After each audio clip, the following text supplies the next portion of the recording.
ফের বারুদের গন্ধ উপত্যকায়। কাশ্মীরে জঙ্গি আক্রমণের মুখে ভারতীয় সেনা। কাশ্মীরে বায়ুসেনার কনভয় লক্ষ্য করে এলোপাথারি গুলি চালাল জঙ্গিরা। ঘটনাটি ঘটেছে গতকাল শনিবার। কাশ্মীরের পুঞ্চ উপত্যকায় সুরানকোট দিয়ে যাচ্ছিল বায়ুসেনার কনভয়টি। তখনই জঙ্গিরা বায়ুসেনার কনভয় লক্ষ্য করে গুলিবর্ষণ করতে শুরু করে। এই হানায় বায়ুসেনার ৫ জওয়ান জখম হয়েছেন বলে খবর।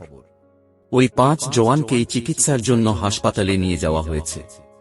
সর্বশেষ পাওয়া তথ্য বলছে, হাসপাতালে নিয়ে যাওয়ার পরেই এক জওয়ানের মৃত্যু।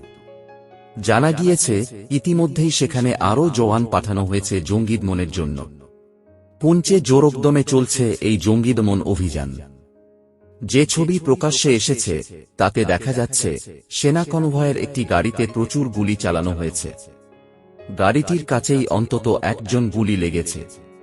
নিরাপত্তা বাহিনীর সূত্র বলছে, রাষ্ট্রীয় রাইফেলসের জওয়ানরা ইতিমধ্যেই পৌঁছে গিয়েছেন পুঞ্চে। পুরোদমে শুরু সার্চ অপারেশন। কনভয়ের গাড়িগুলিকে বায়ুসেনার ছাউনিতে ফিরিয়ে আনা হচ্ছে। সংশ্লিষ্ট মহল বলছে, কাশ্মীর উপত্যকায় জঙ্গি কার্যকলাপ ইদানিং অনেকটাই কমেছে।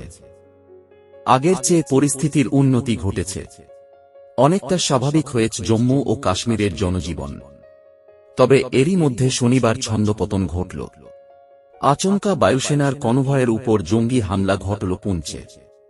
সংশ্লিষ্ট মহলের মতে, চলতি বছরে এটি এ অঞ্চলে প্রথম বড় হামলা। নমস্কার।